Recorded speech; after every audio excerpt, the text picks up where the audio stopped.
പറഞ്ഞിപ്പം മീനും കൂട്ടാൻ പറ്റാതെയായി. അതെന്താ? മീനിൽ എന്തോ മരുന്നിടുന്നുണ്ടെന്ന് കമറു പറഞ്ഞു. മരുന്നിടുന്നത് നല്ലതാ, മീനിന്റെ കേടൊക്കെ ഒന്ന് പോയിക്കോളും, മനസ്സിലായില്ലേ? പിന്നെ ഓരോന്ന് പറഞ്ഞ് മീൻ കൊണ്ടുവന്ന കൂടി ഇല്ലാതാക്കിയാളാ. ഇറച്ചും കോയും കൊണ്ടുവന്ന ഏതായാലും ഇല്ലാതാക്കി. എന്നിട്ടും വെള്ളിയാഴ്ച മുടങ്ങാതെ ഇറച്ചി വാങ്ങണ്ടല്ലോ. അത് പിന്നെ വെള്ളിയാഴ്ച ഇറച്ചി വാങ്ങാത്തോളൂ ദീനുൽ ഇസ്ലാമെന്ന് പുറത്താ. അല്ല, സമയം ഇപ്പം എന്തായി? ബാങ്ക് കൊടുത്തല്ലോ, 12:30 കഴിഞ്ഞുണ്ടാവും. അതാ, വാർത്ത കേട്ടില്ലല്ലോ. എന്റെ കൈമലാണ് ഇപ്പൊ മീനും ആയി.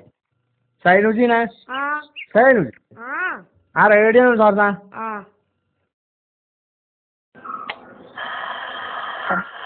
ഇന്നലെ ചേർന്ന മന്ത്രിസഭാ യോഗത്തിലാണ് തീരുമാനമുണ്ടായത്. മുഖ്യമന്ത്രിയുടെ പ്രഖ്യാപനം ജനങ്ങളോടുള്ള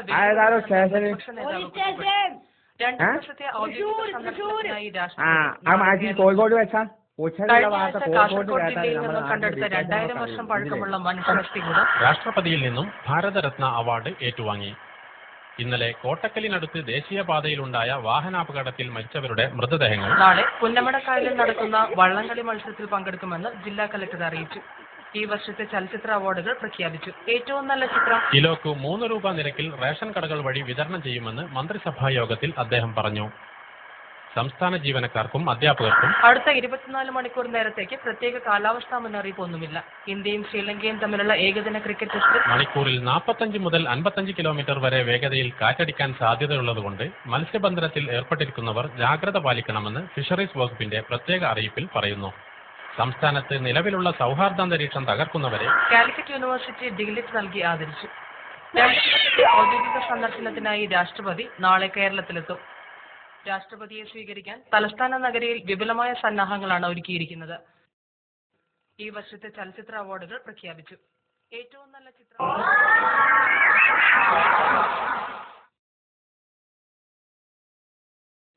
ജമീല, ജമീല എടി അന്തോട്ടോളെ ഇവിടെ വന്നാ. എന്തേ ഇത് കണ്ടോ ജി? പടച്ചോനെ, നിങ്ങൾ ഇത് വിട്ടിട്ട് എവിടെ പോയി? അത് തലേല് ഈ കാവുന്ന് കാരണം മുണിക്കോളി എല്ലാരും കൂടി, മനസ്സിലായില്ലേ? അത് ശരി, മീൻ പാത്രം മുറ്റത്തിട്ട് എണീറ്റ് പോയിട്ട് കുറ്റൊക്കെ എന്റെ തലയിലായ. ആ കുറ്റ എന്റെ തന്നെ. എന്റെ തറവാട് ഏതാ അറിയക്ക്? നിങ്ങളെ തറവാട് ഏതാന്ന് എനിക്കറിയാം, പക്ഷെ പൂച്ചയ്ക്കും കാക്കയ്ക്കും അറിയില്ലല്ലോ. ചെറിയ പാമ്പാണ് ഈ വലിയ പടിയോണ്ട് തലണമെന്ന് പറഞ്ഞ മാതിരി. പച്ചമീൻ ഇല്ലാതെ ഞാൻ ചോറൊന്നുമില്ല, മനസ്സിലായില്ലേ? ഉണക്കമീൻ പൊരിച്ചാൻ പറഞ്ഞ് പട്ടിണി കിടന്നോളി. എനിക്ക് മീനും ഇറച്ചിയില്ലെങ്കിലും ചോറിറങ്ങും. എനിക്ക് കുറെ ചോറ് ഉരുളാക്കി മുഴുങ്ങി ജാറ ഫുള്ളാക്കിയാൽ മതിയല്ലോ. ഏതായാലും നിങ്ങൾ തിന്നണ അത്ര ചോറൊന്നും ഞാൻ തിന്നലില്ല. ഞാൻ തിന്നണ ചോറിന്റെ കണക്കൊന്നും ജി പറയണ്ട. ഞാൻ പള്ള നാർന്നാലും തിന്നു. അന്റെ തറവാടിന്ന് കൊണ്ടുവന്ന ആയതുകൊണ്ടല്ലോ ഇവിടെ 3 നേരം ചോറൊക്കണ്, മനസ്സിലായില്ലേ? അതിനിപ്പോ നിങ്ങൾ എന്തിനാ എന്റെ തറവാടിനെ പറ്റി പറയണേ? അന്റെ തറവാട് തീ കൊണ്ട് കൂട്ടാളു ഞാന്, മനസ്സിലായില്ലേ? നിങ്ങളിപ്പോ തറവാട് ചുടാനൊന്നും പോണ്ട. ഞാൻ എന്താ ചെയ്യേണ്ടെന്ന് പറഞ്ഞാ മതി. നീ വാങ്ങിക്കൊണ്ടുവരാൻ ഞാൻ പോണോ? ആര് വാങ്ങിക്കൊണ്ടുവന്നാലും വേണ്ടില്ല. എനിക്ക് ഉച്ചാവുമ്പോ ചോറ് നിറയെ പച്ചമീൻ കിട്ടണം, മനസ്സിലായില്ലേ? അല്ല, എനിക്ക് അറിയാത്തോണ്ട് ചോദിക്കാണ്. ഞാൻ ബാംഗ്ലൂരിലേക്ക് ഒന്ന് തിരിച്ചു പോകണോ? പോണെങ്കിൽ ഇപ്പൊ തന്നെ പോകാം. അടുത്ത മാസം ഫൈനൽ ഇയർ പരീക്ഷയാണ് എനിക്ക്. മല പോലെ കൂട്ടിയിട്ട പുസ്തകങ്ങളെല്ലാം വായിച്ചു തീർക്കാനുള്ളതാ. വീട്ടിലാകുമ്പോൾ സ്വസ്ഥമായിരുന്ന് വായിക്കാമെന്ന് കരുതിയിട്ട് സ്റ്റഡി ലീവിന് ഞാൻ ഇങ്ങോട്ട് പോകുന്നത് തെറ്റായിപ്പോയി. ബാപ്പാക്കും ഉമ്മാക്കും പഴയ സ്വഭാവത്തിന് ഒരു മാറ്റം വന്നിട്ടില്ല. അതുകൊണ്ട് നിങ്ങൾ അടിപിടി നടക്കട്ടെ. ഞാൻ ബാംഗ്ലൂരിലേക്ക് തന്നെ തിരിച്ചു പോവുകയാണ്.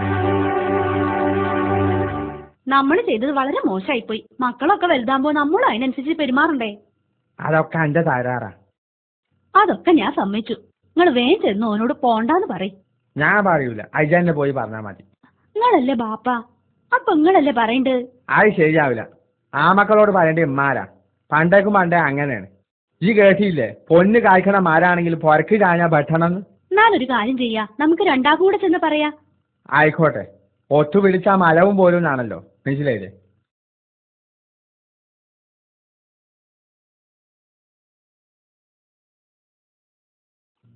കമറോ, ഇനി ഞങ്ങളെ പ്രശ്നം കൊണ്ട് പോണ്ട. ഞങ്ങൾ ഇനി ഒരു പ്രശ്നം ഉണ്ടാക്കൂല. സത്യാണല്ലോ. ഇനി ഉമ്മാനും ബാപ്പാനും തർക്കം ഈ മുറിക്കുള്ളിൽ കേട്ടാൽ ഞാൻ സ്ഥലം വിടും. ബാപ്പ എന്ത് പറയുന്നു? ഞാൻ നിർത്തി. നീ പോരെ, നിന്റെ ഒച്ച ജി കേൾക്കൂല, മനസ്സിലായില്ലേ? അങ്ങനെയാണെങ്കിൽ ഞാൻ പോണില്ല. എന്നാലേ എന്റെ വായന മുടക്കണ്ട. നടക്കി നടക്കി.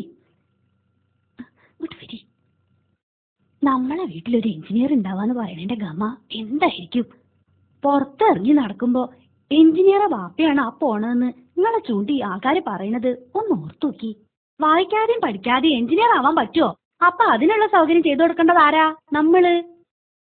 ഏതായാലും ഞാൻ പോയി കുറച്ച് മീൻ വാങ്ങി കൊണ്ടുവരാം. മുണ്ടിയ ബാപ്പ അമ്മേനെ തല്ലും, മുണ്ടിയില്ലെങ്കിൽ ബാപ്പ പന്നിയർച്ചി തിന്നു എന്ന് പറഞ്ഞ മാതിരി എഞ്ചിനീയർമാർ കുറച്ച് മീനൊക്കെ കൂട്ടുന്നത് നല്ല മനസ്സിലായില്ലേ?